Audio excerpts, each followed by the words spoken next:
Slovenski motoristi so manj predvidljivi od kolegov v tujini, meni Leopold Pungarčar, zato bodo v motoklubih letos veliko pozornosti posvetili hitrosti.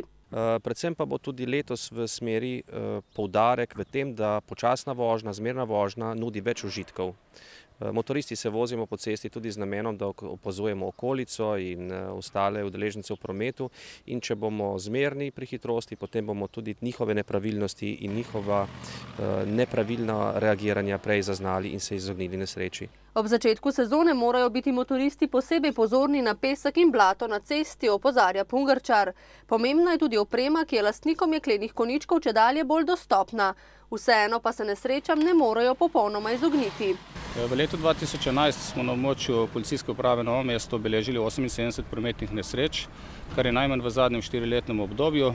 Žal pa sta v teh prometnih nesrečah 2 osebi umrli, 15 oseb se je hudo in pa 40 oseb se je lahko telesno poškodovalo.